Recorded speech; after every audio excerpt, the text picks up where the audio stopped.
Hello everyone, स्वागत है आप सभी का। स्टार्ट करते हैं आज का सेशन। सबसे पहले यहाँ पर स्टार्ट करेंगे हम राइट टू एजुकेशन। देखिए दोस्तों, 86वां संविधान संशोधन 2002 में किया गया था और मूल अधिकार अनुच्छेद 12 से लेकर के 35 तक है। और इसी मूल अधिकार के अंतर्गत अनुच्छेद 21 में एक आर्टिकल जोड़ा गया ए, यानी 21A के अंतर्गत शिक्षा के अधिकार को मूल अधिकार बना दिया गया। 6 से 14 वर्ष तक के बच्चों के लिए निःशुल्क एवं अनिवार्य शिक्षा, इसे मूल अधिकार बना दिया गया। लेकिन अगर आपसे ये पूछा जाए कि शिक्षा का जो अधिकार है, ये अधिनियम किस वर्ष लाया गया, ये तो संविधान संशोधन किया था, मूल अधिकार बनाया गया, ये अलग प्रश्न हो गया। अगर पूछा जाएगा कि अधिनियम किस वर्ष आया था, 2009 में। किस वर्ष से लागू हुआ ये अधिनियम, किस वर्ष से ये पारित हुआ था 2009 में, किस वर्ष से प्रभावी हुआ, किस वर्ष से लागू किया गया शिक्षा का अधिकार अधिनियम, 2010 से। तो 3-4 तरह के प्रश्न यहाँ से बनेंगे। अनुच्छेद भी डायरेक्टली आपसे पूछ सकता है, अभी आप देखेंगे ये परीक्षा में पूछा गया था, आर्टिकल 21 का ए। ठीक है, ये तो हमारा हो गया स्टैटिक जीके का पार्ट। इसमें GK GS plus current affairs दोनों ही सेक्शन, चाहे एसएसटी वाले कैंडिडेट्स हों, पेपर 1 वैसे भी सबके लिए अनिवार्य है। जूनियर साइंस और मैथ्स सारे वीडियोज आपको प्लेलिस्ट में मिल जाएंगे। डेली आपको मैं वीडियो प्रोवाइड करा रहा हूँ और जितना हो सकता है दोस्तों, मेरे हिसाब से आपके लिए बहुत बेनिफिशियल हो, यही कोशिश करके मैं ये सारे क्वेश्चन लेकर के आ रहा हूँ। मल्टीपल चॉइस क्वेश्चन हम लोग प्रैक्टिस सेट करेंगे कुछ दिन पहले एग्जाम से, लेकिन अभी हम लोग इसी तरह से करते रहेंगे सो दैट हमारा पूरा सिलेबस कवर हो जाना चाहिए। पूरा जो टॉपिक है, पूरा मैटर हम लोग देख ले एक बार जल्दी जल्दी। साइंस और मैथ्स वाले आप वीडियो अलग से देख लीजिएगा। सारी वीडियो जो है उत्तर प्रदेश जूनियर एडेड शिक्षक भर्ती नाम के प्लेलिस्ट में पड़ी हुई है, या आप इसी वीडियो के डिस्क्रिप्शन में जाएंगे ना, वहाँ पे भी आपको सारे मैंने वीडियो के लिंक एक एक करके डाल रखे हैं, अगर आपको प्लेलिस्ट में ढूंढने में दिक्कत हो तो। देश का पहला water plus city, water plus city का मतलब हो गया स्वच्छता, पानी की निकासी की व्यवस्था, पानी की उपलब्धता, ये मतलब होता है वाटर प्लस। तो वाटर प्लस सिटी देश का पहला कौन बना है? इंदौर, मध्य प्रदेश में है। मिजोरम राज्य के बारे में कुछ चीज़ें देख लेते हैं। मिजोरम में एक राष्ट्रीय पार्क है जिसका नाम है मर्लिन राष्ट्रीय पार्क, इसे आप जानते रहिए। मिजोरम राज्य ने खेल को उद्योग का दर्जा दिया है, खेल को उद्योग का दर्जा दिया है। नवीनतम राष्ट्रीय पार्क देहिंग पटकाई, असम राज्य में भी हाल ही में घोषित किया गया। एक उसके पहले रायमोना राष्ट्रीय पार्क, वो भी असम में ही नया अभी राष्ट्रीय पार्क बनाया गया, घोषित किया गया। एक जो वहाँ पे राजीव गांधी वन्य जीव अभयारण्य था, उसका नाम बदल करके ओरांग वन्य जीव, ओरांग टाइगर रिजर्व, 2016 से उसको टाइगर रिजर्व बना दिया गया था, पहले वन्य जीव अभयारण्य था। तो ये 2-3 फैक्ट है असम के बारे में। इसके अलावा एक ब्रह्मपुत्र नदी पे माजुली द्वीप, विश्व का एकमात्र नदी द्वीप, ये भी आप जानते रहिए। और भी कई सारे महत्वपूर्ण फैक्ट हैं असम राज्य से संबंधित। बांग्लादेश से इसकी सीमा जो है 2 बार लगती है। अगर आपसे पूछा जाए कि वह कौन सा भारतीय राज्य है जिसकी सीमा बांग्लादेश से 2 बार लगती है, जैसे ये बांग्लादेश आपका हो गया, इस तरह करके बांग्लादेश, ये नीचे इस तरह, थोड़ा सा मैप सही नहीं बना है। तो यहाँ पर हमारा जो है मेघालय है, ऐसे मेघालय हो गया। ठीक है, तो यहाँ पे हमारा इस तरह से, ये असम हमारा इस तरह से असम राज्य हमारा है। बाकी यहाँ पे आपका त्रिपुरा है जो कि 3 ओर से बांग्लादेश से घिरा हुआ है। ये मेघालय हो गया हमारा, ये त्रिपुरा। ठीक है, मेघालय, त्रिपुरा, फिर मिजोरम, फिर मणिपुर और यहाँ पे नागालैंड। इसके बाद ऐसे पूरा आपका ये अरुणाचल प्रदेश है। और इधर से जो है आपका ये बांग्लादेश पूरा आपका असम राज्य से लगता हुआ यहाँ तक आता है। बांग्लादेश कह रहा हूँ, माफ़ी चाहूँगा, पश्चिम बंगाल। ठीक है, तो असम राज्य से ये देखिए एक बार इतनी दूर सीमा लगती है बांग्लादेश से, और वापस यहाँ पे देखिए इतनी सीमा फिर से लगती है, इतनी सीमा। ठीक है, ये पूरा आपका असम हो गया इस तरह से। ये बीच में इतना जो है ये आपका मेघालय राज्य है। तो इसको आप जानते रहिएगा। 3 ओर बांग्लादेश से घिरा हुआ राज्य त्रिपुरा, ये भी आप जानते रहिए। म्यांमार की सीमा पे कौन कौन से राज्य अगर आप देखेंगे तो मिजोरम, मणिपुर, नागालैंड और अरुणाचल प्रदेश। चीन से सीमा कौन कौन बनाता है अगर आप देखेंगे तो अरुणाचल प्रदेश, यहाँ पे सिक्किम है, इधर आपका उत्तराखंड, हिमाचल प्रदेश, लद्दाख, ये सभी चीन से सीमा बनाते हैं। चलिए अगले प्रश्न पर चलते हैं। जीआई टैग टेराकोटा, ये गोरखपुर को मिला है। तो अगर उत्तर प्रदेश से प्रश्न पूछा जाए कि टेराकोटा कहाँ से संबंधित है, तो गोरखपुर से। लकड़ी के खिलौने कहाँ से संबंधित है? आप सभी लोग बताइए। मिट्टी के खिलौने, लकड़ी के खिलौने, खेल का सामान, इसके अलावा लेदर पार्क। एक देखिए नया लेदर पार्क नोएडा में भी बनने जा रहा है। जेवर अंतर्राष्ट्रीय हवाई अड्डा नोएडा में। कुछ ऐसे फैक्ट हैं जो उत्तर प्रदेश के ना जो करंट के हैं या फिर महत्वपूर्ण, उन्हें आप जरूर जानते रहिए। कीथम झील आगरा में, कुछ ऐसे फैक्ट हैं। प्राणी उद्यान 2 हैं कानपुर नोएडा में। एक प्राणी उद्यान आपका और बनने जा रहा है गोरखपुर में, अशफाक उल्लाह खां, शहीद अशफाक उल्लाह खां प्राणी उद्यान। और गोरखपुर में अभी हाल ही में देखेंगे आप तो राष्ट्रपति रामनाथ कोविंद ने प्रदेश के पहले आयुष विश्वविद्यालय की घोषणा की। इतने सारे फैक्ट हो गए आपके गोरखपुर से संबंधित। काला घोड़ा महोत्सव ये कहाँ मनाया जाता है? महाराष्ट्र राज्य में। महाराष्ट्र राज्य में एक लोनार झील है जो कि भारत का एकमात्र क्रेटर झील है, यानी उल्का पिंड गिरने से जो झील बनता है। लावणी पर कहाँ मनाया जाता है? महाराष्ट्र राज्य में। फिर देखिए यहाँ पर पहला पशु डीएनए प्रयोगशाला दिल्ली में रोहिणी में स्थापित किया गया है। डीएनए के बारे में थोड़ी सी फैक्ट आप और जान लीजिए। हेलिक्स मॉडल जनरल साइंस भी पेपर 1 में है। तो डीएनए का हेलिक्स मॉडल किसने दिया है? वाटसन एंड क्रिक ने। एक देखिए डीएनए पर ही क्वेश्चन है कि प्रोफाइलिंग किया मतलब बनाया गया उसमें, तो उड़ीसा राज्य के द्वारा। फिर देखिए उत्तर प्रदेश गवर्नमेंट के द्वारा भी हाल ही में माई गवर्नमेंट यानी अपने गवर्नमेंट को जानो ये पोर्टल लॉन्च किया गया है उत्तर प्रदेश में। इसके अलावा देखेंगे उत्तर प्रदेश के कुशीनगर राज्य में ट्रांसजेंडर यूनिवर्सिटी। अच्छा, ओलंपिक में जो पहली जो ट्रांसजेंडर खिलाड़ी का नाम आप लोग बताइए, क्या नाम उनका है? हार्वर्ड करके नाम उनका कुछ है, पूरा नाम उनका ध्यान नहीं आ रहा है। विश्व युवा विकास सूचकांक में भारत का स्थान 122वां है। सिंगापुर पहले नंबर पे है। ये जो है अभी तक का भारत का सर्वाधिक सुधार है इस सूचकांक में, इसलिए इसको थोड़ा सा आप लोग जानते रहिए। अच्छा, अंतर्राष्ट्रीय युवा दिवस कब मनाते हैं? 12 अगस्त। राष्ट्रीय युवा दिवस 12 जनवरी। विश्व ईज ऑफ डूइंग बिजनेस में भारत का स्थान बताइए? 63वां। विश्व प्रेस फ्रीडम इंडेक्स में स्थान बताइए? यहाँ पे छूटा हुआ है, मुझे ध्यान भी नहीं आ रहा, आप लोग कमेंट करके बताएं इसको। मानव विकास सूचकांक में कौन सा स्थान भारत को मिला है इस बार? 131वां। तो भारत का स्थान और कौन पहले नंबर पे, बस 2 ही चीज़ें आपको याद रखनी है। विशेष करके जो भारत का स्थान है वो आप जरूर ध्यान देंगे। ग्लोबल इनोवेशन इंडेक्स या ग्लोबल नवाचार सूचकांक, इसमें भारत का कौन सा स्थान है? 48वां। देश का पहला राष्ट्रीय समुद्री विरासत परिषद गुजरात के लोथल राज्य में। लोथल ही जो है आपका एक बंदरगाह वाला सैंधव स्थल है। लोथल में ही पहला समुद्री संग्रहालय भी बनाया गया था। और देश का पहला जनजातीय संग्रहालय झारखंड की राजधानी रांची में स्थापित किया गया था। और देश का पहला राष्ट्रीय समुद्री विरासत परिषद लोथल में। अच्छा बताइए, राजधानी दिल्ली कलकत्ता से दिल्ली स्थानांतरित करने का निर्णय अगर आपसे पूछे या फिर कब बना, तो दोनों का आंसर अलग अलग होता है। बहुत लोग इस क्वेश्चन को लेकर के कंफ्यूज होते हैं। लॉर्ड हार्डिंग जब आया था उसके ऊपर देखिए, जब ये दिल्ली स्थानांतरण हो रहा था तो उसी समय उसके ऊपर बम भी फेंका गया था हार्डिंग के ऊपर दिल्ली में। तो 1911 में ये निर्णय हुआ था। और आप सभी को पता होगा कि जॉर्ज पंचम आए थे, दिल्ली दरबार भी लगा था, स्वागत हुआ था। एक जो इलाहाबाद घोषणा है 1858 वाला, 1857 की क्रांति के पश्चात, वो महारानी विक्टोरिया का घोषणा है, जब गवर्नर जनरल के बाद वायसराय का पद सृजित किया गया था। पहले वायसराय कनिंग बने और अंतिम भारत के अंतिम गवर्नर जनरल भी लॉर्ड कनिंग थे। तो राजधानी कलकत्ता से दिल्ली स्थानांतरित करने का निर्णय 1911 में, और दिल्ली राजधानी कब बनी? 1912 में।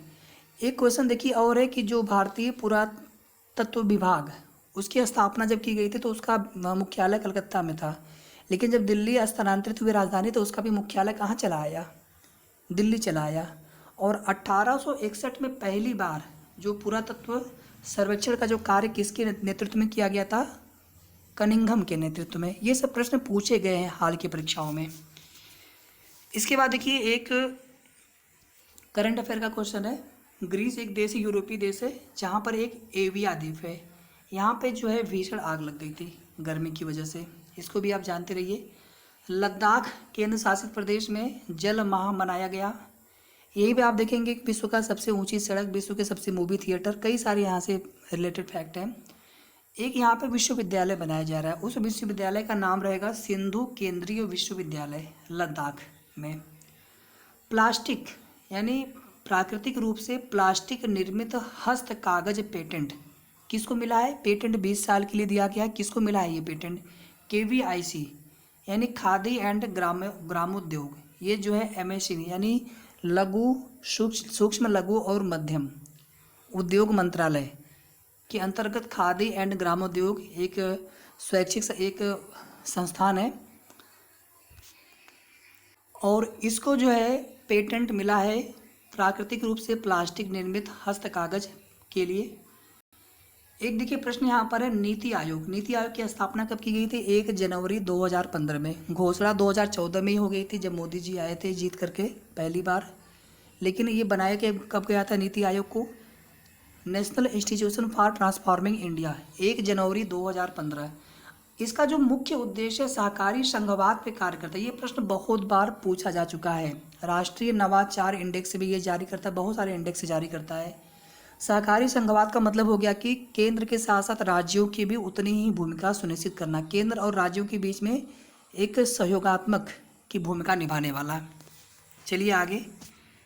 अभी देखिए हाल ही में एक तो हमने बताया आपको कि राजीव गांधी टाइगर रिजर्व असम का उसका नाम बदल करके ओरांग कर दिया गया। एक जो खेल जगत का सर्वोच्च पुरस्कार है राजीव गांधी खेल रत्न पुरस्कार, उसका भी नाम बदल करके क्या रखा गया? आप लोग कमेंट करके बताइए। पुरुष हॉकी में ध्यानचंद, इन्होंने 3 गोल्ड मेडल भारत के लिए लाए थे। इनका बहुत नाम है। 1928 में, 32 में और 36 में, लगातार 3 बार। इसके बाद आखिरी जो पदक मिला था भारत को ओलंपिक में 1981 में, और उसके बाद 41 साल के बाद 2021 में पुरुष हॉकी टीम को ओलंपिक में कांस्य पदक मिला है। ये बहुत बड़ी उपलब्धि है। और इसी ओलंपिक में महिला हॉकी टीम का सर्वश्रेष्ठ प्रदर्शन रहा, अब 4थे स्थान पर रही। अब आ जाइए थोड़ा सा हम संविधान संशोधन देख लेते हैं। बहुत इंपॉर्टेंट ये सभी फैक्ट है। पहला संविधान संशोधन कब हुआ था? 1951 में 9वीं अनुसूची जोड़ी गई थी। 8 अनुसूची पहले थी, फिर 9वीं अनुसूची जो मूल संविधान था 395 अनुच्छेद और 8 अनुसूची, उसमें 9वीं अनुसूची जोड़ी गई पहले संविधान संशोधन के द्वारा। भूमि सुधार, जिसमें भूमि का अधिग्रहण, ये सारी चीज़ें उसमें थी। आप देखे होंगे कि उसमें कुछ लोगों के पास 2-2, 300, 400 एकड़ भूमि थी, तो वहाँ पे कुछ रूल, कुछ नियम बनाए गए। और अनुसूची 9 में जो चीज़ें होती है उनको जो है कोर्ट में आप चैलेंज नहीं कर सकते, कुछ उसके नियम है वहाँ पर। फिर देखिए 7वां जब संविधान संशोधन किया गया था तो राज्य पुनर्गठन आयोग की स्थापना हुई थी। भाषाई आधार पर राज्य सबसे पहला कौन सा बना था? आंध्र प्रदेश। 42वां संविधान संशोधन आप सभी लोग जानते होंगे, जिसमें समाजवाद, पंथ निरपेक्ष, अखंडता शब्द को जोड़ा गया।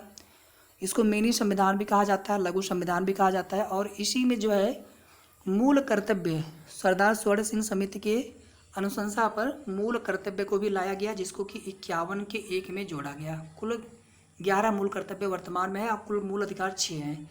पहले जब स्टार्टिंग में मूल अधिकार बने तो 7 थे। तो एक संपत्ति का जो मूल अधिकार था उसको 44वां संविधान संशोधन के द्वारा हटा दिया गया। अब वो मात्र एक विधिक अधिकार है, अनुच्छेद 300 के 1 में डाल दिया गया उसको। पहले वो 31 में था। ठीक है, तो ये भी आप जानते रहिए। 52वां संविधान संशोधन 10वीं अनुसूची से संबंधित है। 10वीं अनुसूची में क्या है? दल बदल विरोधी कानून, यानी किसी पार्टी के टिकट पे आप चुनाव लड़के विधायक बन के आए और सरकार बनाने के लिए किसी आप और पार्टी में चले गए, तो वहाँ पे आपकी सदस्यता ऑटोमेटिकली समाप्त। इसी तरह के कुछ इसमें और भी नियम बनाए गए। तो 52वां संविधान संशोधन 10वीं अनुसूची से संबंधित है, दल बदल विरोधी कानून।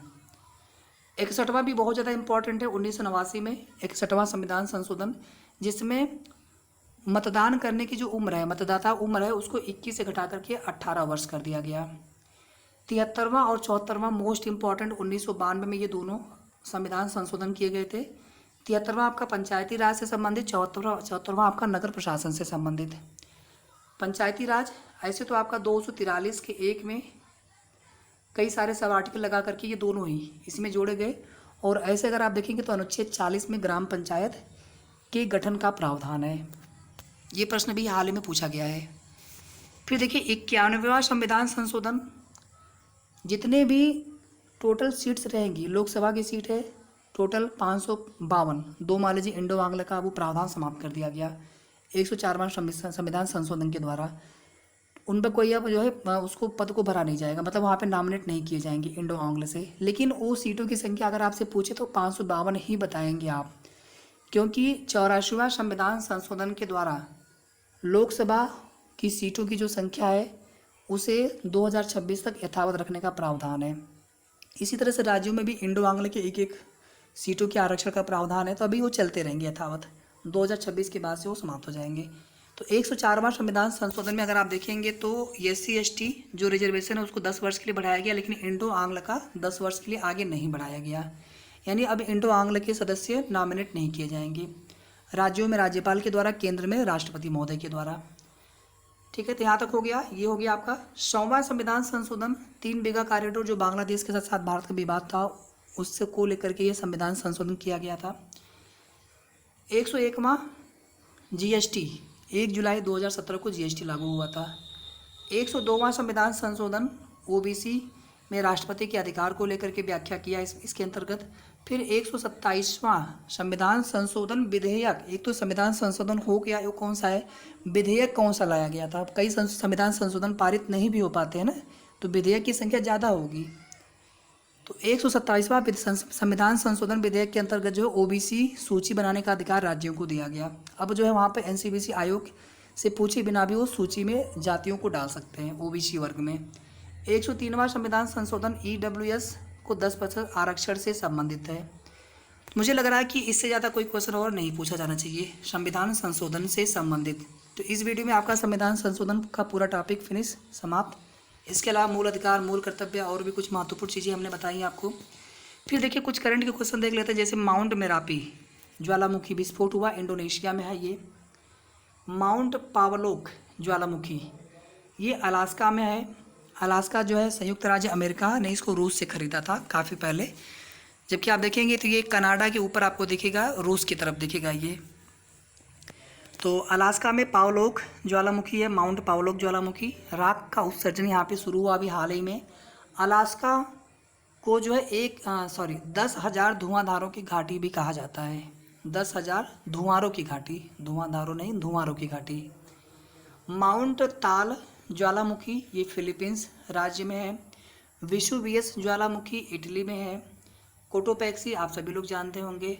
स्ट्राम्बोली ज्वालामुखी, इसके बारे में एक खास बात जानते रहिए, ये भूमध्य सागर में एक द्वीप पर स्थित है स्ट्राम्बोली ज्वालामुखी। इसको भूमध्य सागर का प्रकाश स्तंभ भी कहा जाता है। भूमध्य सागर जो कि अफ्रीका और यूरोप को अलग करता है। चलिए आगे आ जाइए, कुछ करंट के क्वेश्चन और देख लेते हैं। करंट और स्टैटिक हमने एक साथ उसमें ऐड कर रखा ताकि आपको समस्या ना हो। बैंक रेट क्या होता है, जिस दर पे केंद्रीय बैंक वाणिज्यिक बैंकों को लोन देता है, तो बैंक रेट वर्तमान में 4.25%। ये जो है पर तिमाही चेंज होता जाता है, बदलाव होता भी है, नहीं भी होता है। रेपो रेट, जहाँ पर आप देखेंगे कि 60 टर्म के लिए रिजर्व बैंक जो है बैंकों को लोन देता है, 4% है, इसको पॉलिसी रेट भी कहा जाता है। अगर वाणिज्यिक बैंक रिजर्व बैंक के पास अपना पैसा रखते हैं तो रिजर्व बैंक उनके रखे हुए पैसे पर, डिपॉजिट पर खुद ब्याज देता भी है, उसको बोलते हैं रिवर्स रिपो रेट। ये हमेशा कम होता है रेपो रेट से या फिर बैंक रेट से, 3.35% है। ठीक है, मैं रिपीट नहीं कर रहा हूँ, आप वीडियो को फिर से देख लीजिएगा। CRR क्या होता है, कैश रिजर्व रेशियो। बैंकों को अपने एक फिक्स अमाउंट, पूरे अपने पूंजी का एक फिक्स प्रतिशत होता है, जैसे वर्तमान में आप देखेंगे 4%, इतना जो है रिजर्व बैंक के पास रखना पड़ता है। SLR, ये बैंकों को एक निश्चित अनुपात अपने पास रखना होता है। ठीक है, अच्छा अगर CRR बढ़ा देंगे तो इससे क्या होगा, तो बैंकों को ज़्यादा पैसे रखने पड़ेंगे रिजर्व बैंक के पास, तो बैंकों के पास कम पैसे बचेंगे, तो बैंक लोन कम दे पाएंगे। ठीक है, तो ये सारे क्वेश्चन पूछ लिए जाते हैं। थोड़ा सा आप चीज़ों को, बेसिक कॉन्सेप्ट को थोड़ा सा आप समझते चलिए, ताकि क्वेश्चन अगर आपसे किसी भी तरह से पूछा जाए, हो सकता है डायरेक्टली ना पूछे क्वेश्चन, आपको इनडायरेक्टली घुमा करके पूछ दे, कुछ उसमें और चीज़ पूछ दे उसके अंदर। जापान में कई सारे महत्वपूर्ण द्वीप हैं, लेकिन 4 बड़े बड़े द्वीप हैं, जिसमें से एक सबसे बड़ा द्वीप है होन्शु द्वीप। इसी में जापान की राजधानी है, जहाँ पर टोक्यो ओलंपिक आयोजित हुआ था 2021। 6 अगस्त को हिरोशिमा दिवस मनाया जाता है, जिस दिन अमेरिका ने जापान के हिरोशिमा शहर पर परमाणु बम गिराया था। 9 अगस्त 1945 को नागासाकी पर, 6 अगस्त 1945 को हिरोशिमा। सुकुमारों का देश, उगते सूर्य का देश, ये सभी जापान को कहा जाता है। डिफेंस एक्सपो के बारे में जान लीजिए आप लोग। डिफेंस एक्सपो 2020 का लखनऊ में हुआ था। 2022 का कहाँ पर होगा, आपसे ये क्वेश्चन पूछ सकता है। 2022 का होगा गांधीनगर में। अब बताइए आप लोग मुझे, सविनय अवज्ञा आंदोलन कब से कब तक चला था? 1930 से लेकर के 1934 ईस्वी तक। नमक सत्याग्रह, दांडी यात्रा, जो कि शुरू हुआ था आपका 12 मार्च से शुरू हुआ था आपका, संभवतः ना 12 मार्च से लेकर के 5 अप्रैल तक चला था। फिर 6 अप्रैल को नमक कानून तोड़ते हुए सविनय अवज्ञा आंदोलन की शुरुआत कर दी गई थी। 24 दिन चला था कुल, थोड़ा सा उसको आप क्लियर कर लीजिएगा। ठीक है, तो यही फैक्ट है इसमें। पूना पैक्ट या पूना पैक्ट समझौता 1932 में हुआ था। अंबेडकर जी और गांधी जी के बीच में, गांधी जी की तरफ से, गांधी जी उस समय यरवदा जेल में थे तो उनकी तरफ से मदन मोहन मालवीय जी ने हस्ताक्षर किया था। आप सभी को पता होगा कि जब गोलमेज सम्मेलन हो रहे थे तो उसमें 1932 में ब्रिटिश प्रधानमंत्री ने एक खेल खेला, रैमजे मैकडोनाल्ड ने। उन्होंने क्या किया, सांप्रदायिक पंचाट भेज दिया भारत में कि अब जो है एससी यानी दलितों को भी अलग से आरक्षण, अलग से उनके लिए प्रावधान सीटों का। तो फिर यहाँ पे कहीं ना कहीं वो फूट डालने की राजनीति हो रही थी उनके द्वारा, तो उसको यहाँ पे ठीक करने का प्रयास किया गया तुरंत। कांग्रेस का जो विभाजन हुआ था, नरम दल गरम दल का विभाजन हो गया था 1907 के सूरत अधिवेशन में। और समझौता कब हो गया था नरम दल और गरम दल के बीच में? 1916 लखनऊ अधिवेशन में कांग्रेस के। और इसी अधिवेशन में मुस्लिम लीग का भी समझौता हो गया था, जिसमें मुस्लिम लीग की जो पृथक निर्वाचन की मांग को स्वीकार कर लिया गया था कांग्रेस के द्वारा। और भविष्य में आगे चल करके उसको लेकर के कई सारी चीज़ें जो आप देखेंगे उसमें देखने को मिले। कई लोगों ने उसकी आलोचना भी की थी, जिन्ना ने भी उस समय आलोचना की थी उस चीज़ की कि जो राष्ट्रीय विचारधारा है, राष्ट्रवाद है, उसमें आप इसको मत लाइए। गांधी जी से उन्होंने कहा था। ये सारी चीज़ें हैं, थोड़ा डिटेल में हम बहुत ज़्यादा नहीं पढ़ेंगे, जो हमारे लिए महत्वपूर्ण फैक्ट है उतना हम जानते रहें। तो आशा करता हूँ आपको ये सेशन काफ़ी ज़्यादा पसंद आया होगा। सभी लोग वीडियो को लाइक कर दीजिएगा, शेयर भी कर दीजिएगा आप लोग, और साथ में चैनल को भी सब्सक्राइब जरूर कर लें। इसके अलावा आप लोग शिक्षक भर्ती का पेज लाइक और फॉलो कर सकते हैं। जल्द मिलते हैं नेक्स्ट वीडियो में। Thank you so much.